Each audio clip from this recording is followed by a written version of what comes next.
दोस्तों, राम एक आज्ञाकारी पुत्र थे। उन्होंने माता कैकेयी की 14 साल की वनवास की इच्छा को स्वीकार किया। उनके पिता राजा दशरथ रानी कैकेयी से वचनबद्ध थे।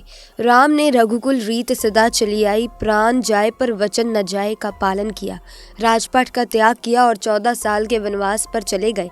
दोस्तों, ऐसे में आखिर क्या हुआ जब अचानक से स्वर्ग से आए पुष्पक विमान में प्रभु श्री राम के पिता राजा दशरथ जी हाँ दोस्तों, ये घटना अयोध्या नगरी की है जो हाल फिलहाल ही हुई है। दोस्तों, 22 जनवरी को प्रभु श्री राम की प्राण प्रतिष्ठा हो चुकी है, जिसके चलते अयोध्या ही नहीं बल्कि संपूर्ण भारत में तैयारियां जोरों शोरों से चल रही थी और राम मंदिर को 22 जनवरी के लिए सजाया जा रहा था। लेकिन पिछले कुछ दिनों से हम सभी यही सुनते आ रहे हैं कि जब से राम मंदिर उद्घाटन का कार्य जितना समीप आता जा रहा था, वैसे वैसे ही एक से एक घटनाएं भी सामने आ रही थी, जिसमें सर्वप्रथम गिद्धों की झुंड की घटना सामने आई थी, उसके बाद वानरों के झुंड की और उसके बाद भालुओं के झुंड की घटना हमारे सामने आई थी। परंतु अब जो घटना सामने आई है वो बहुत ही अविश्वसनीय है, क्योंकि स्वयं राजा राम के पिता दशरथ जी अपने पुत्र की प्राण प्रतिष्ठा को देखने के लिए स्वर्ग से पुष्पक विमान से अयोध्या पहुंच चुके हैं। जिसके बाद लोगों के मन में कई शंकाएं पैदा हो रही हैं कि ये क्या हो रहा है और आखिर ये कैसे हुआ। ये विचार सभी के मन में आ रहे हैं। दोस्तों, इस समय पूरे सोशल मीडिया पर यह घटना जोरों शोरों से वायरल हो रही है। श्री राम बहुत बड़े पिता भक्त थे, क्योंकि प्रभु श्री राम के जितना बलिदान आज तक किसी ने भी नहीं दिया था। प्रभु श्री राम ने पिता की एक आज्ञा पर अपना संपूर्ण राजपाट त्याग दिया था और 14 वर्षों के लिए वनवास को ग्रहण कर लिया। दोस्तों, जिस समय ये घटना अयोध्या में घटी, उस समय सभी बड़े बड़े राजनेता और बड़े बड़े राम भक्त अयोध्या पहुंच गए, ताकि वो देख सके कि ऐसा क्या था राजा दशरथ के अंदर जो कि प्रभु श्री राम ने उनके एक आदेश पर अपने राजपाट का त्याग कर दिया। इस घटना के बाद लोगों के मन में प्रभु श्री राम के प्रति और ज्यादा आस्था बढ़ गई। दोस्तों, वीडियो में आगे बढ़ने से पहले अगर आप भी पक्के सनातनी हिंदू हैं तो चैनल को सब्सक्राइब करें और वीडियो को लाइक करें और वीडियो को सभी सनातनी भाइयों को शेयर करें। दोस्तों, आप सभी यही सोच रहे होंगे कि आखिर दशरथ जी अयोध्या क्यों आए थे, वो आज से पहले धरती पर प्रकट नहीं हुए, और भी बहुत से सवाल हमारे मन में चल रहे होते हैं। इसी के साथ अगर आप जानना चाहते हैं कि आखिर इनके अयोध्या आने का कारण क्या था, तो हमारे साथ वीडियो में बने रहना और इस वीडियो को अंत तक देखना। साथ ही कमेंट्स में जय श्री राम जरूर लिखें। दोस्तों, हिंदू धर्म एक ऐसा महान धर्म है जिसमें कई महाकाव्य और धार्मिक कथाएं उपस्थित हैं। कई सारे ग्रंथ इस बात का प्रमाण देते हैं कि विभिन्न युगों में देवी शक्तियों ने अवतार लेकर पृथ्वी को पाप मुक्त किया है और उन्हें पौराणिक ग्रंथों में सिद्धाश्रम मुनियों और दैवी पात्रों के द्वारा कई पात्रों को दिए गए श्राप का भी वर्णन किया गया है। श्रवण कुमार के अंधे माता पिता और राजा दशरथ की कथा तो आपने सुनी ही होगी। श्रवण कुमार अपने दृष्टिहीन माता पिता की प्यास बुझाने के लिए जब श्रवण कुमार नदी पर पानी भरने जाते हैं, तभी राजा दशरथ को ऐसा लगता है कि नदी पर कोई हिंसक प्राणी जल पीने आया है। वे उसी वक्त बिना देखे शब्द भेदी बांध छोड़ देते हैं। बांध सीधा श्रवण कुमार की छाती भेद जाता है और वो जोर से चीख पड़ते हैं। उनकी आवाज सुनकर दशरथ भी नदी की ओर दौड़ पड़ते हैं। वहाँ श्रवण कुमार अपनी मृत्यु से लड़ रहे होते हैं। दशरथ उनका हाथ पकड़ क्षमा मांगने लगते हैं। मृत्यु से पहले श्रवण कुमार दशरथ से कहते हैं, मेरे दृष्टिहीन माता पिता प्यासे हैं, उन्हें ये जल पिला देना।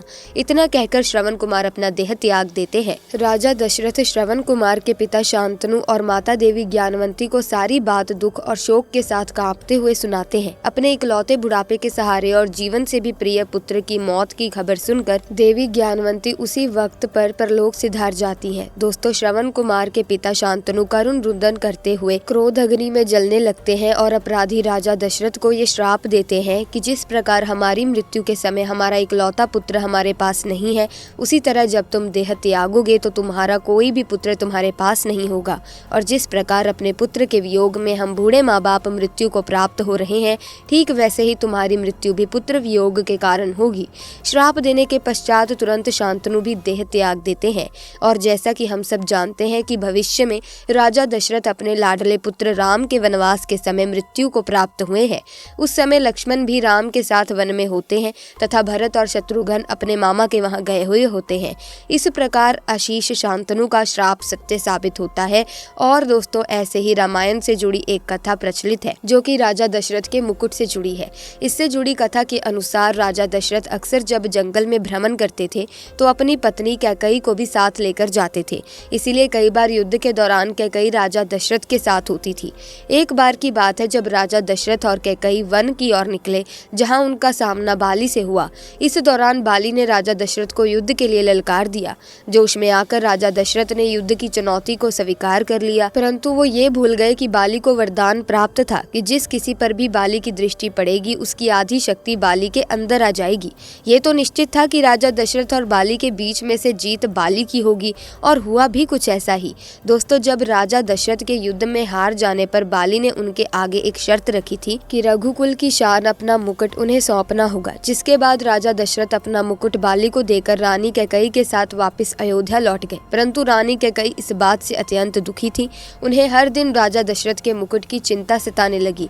वो दिन रात उसकी वापसी की चिंता में रहने लगी। मान्यताओं के अनुसार जब श्री राम के राज तिलक का समय आया तब दशरथ जी और कैकई के बीच मुकुट को लेकर चर्चा हुई, क्योंकि ये बात केवल यही दोनों जानते थे। कहा जाता है कि कैकई ने रघुकुल की शान को वापस लाने के लिए ही श्री राम को वनवास भेजने का कलंक अपने माथे लिया था। पौराणिक मान्यताओं के अनुसार उन्होंने श्री राम को वनवास भेजने से पहले कहा था कि बाली से मुकुट वापस लेकर आना। मित्रों, ये भी एक कारण था कि प्रभु श्री राम को वनवास भेजा गया। इसी के साथ दोस्तों, आपको बता दूं कि राम एक आदर्श राजा भी थे। उन्होंने राजा का जो आदर्श प्रस्तुत किया उसे आज तक कोई भुला नहीं सका। राम राज्य में किसी को कोई कष्ट नहीं था, सारी प्रजा सुखी थी। राम ने जीवन में कभी मर्यादा का उल्लंघन नहीं किया, इसीलिए वो मर्यादा पुरुषोत्तम कहलाए। माता पिता और गुरु की आज्ञा का पालन करते हुए क्यों शब्द कभी उनके मुख पर नहीं आया। भगवान राम के आदर्श जीवन से प्रेरणा लेकर आप भी अपना जीवन सुधार सकते हैं। इसी के साथ प्रिय दर्शकों, आज की वीडियो में बस इतना ही। अगर आप भी सच्चे सनातनी हैं, आप भी सच्चे हिंदू हैं, तो कमेंट सेक्शन में पूरी श्रद्धा से जय श्री राम जरूर लिखें, ताकि श्री राम की कृपा आप पर और आपके परिवार पर बनी रहे। इसी के साथ अगर आपको आज की ये वीडियो अच्छी लगी तो इस वीडियो को लाइक करें, शेयर करें, और अगर अभी तक आपने चैनल को सब्सक्राइब नहीं किया है तो जल्दी से चैनल को सब्सक्राइब करके बेल आइकन को प्रेस करें, ताकि नए वीडियोस की अपडेट आपको मिलती रहे। आपका बहुत बहुत धन्यवाद।